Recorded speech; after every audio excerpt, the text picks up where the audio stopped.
Grammy-winning country and Cajun singer and accordion and guitar player Jo-El Sonnier was a true keeper of the flame in American roots music, and a rare soul who put the preservation of the music before anything else.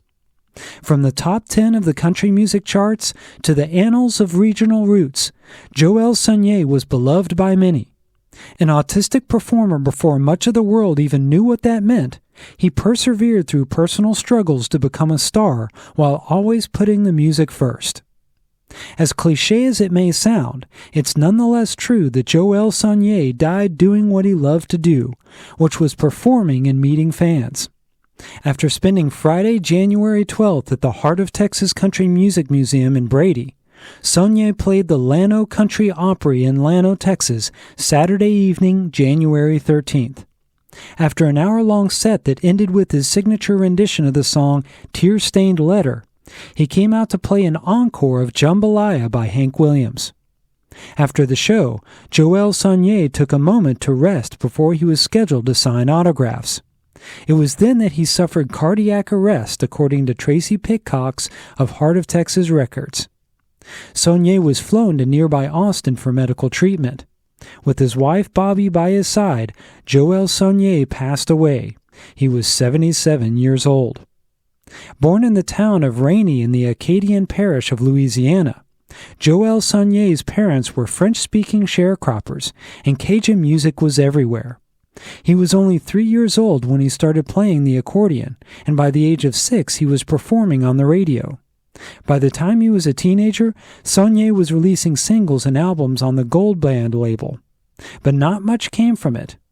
Mercury Records saw Sonnier's promise as a country artist and signed him, but again his career struggled. So in 1980, Sonnier signed to Rounder Records as a Cajun artist and found much critical acclaim in the regional roots sphere, including landing multiple Grammy nominations.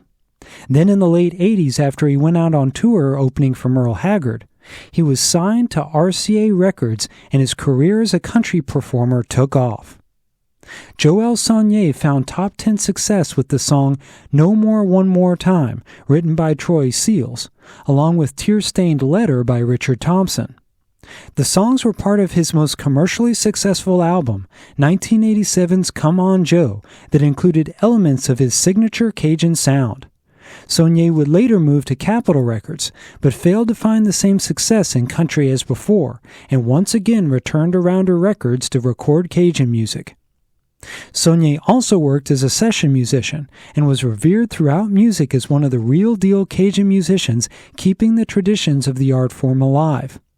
He earned a Grammy nomination for his 1997 album Cajun Pride and another for 2001's Cajun Blood.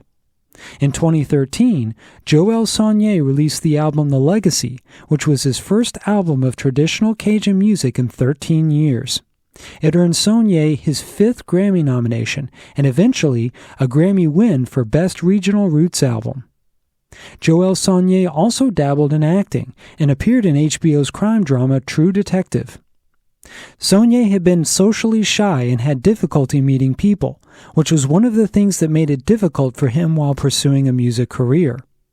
All he wanted to focus on was the music. When he was diagnosed with autism, it helped him understand why he was different and how to better approach life. In 2017, Sonnier released a children's book with his sister-in-law called The Little Boy Under the Wagon about growing up with autism in the 1950s. Jo-El Sonnier was an American original, a country legend, a Cajun hero, and one of the last real-deal performers in music.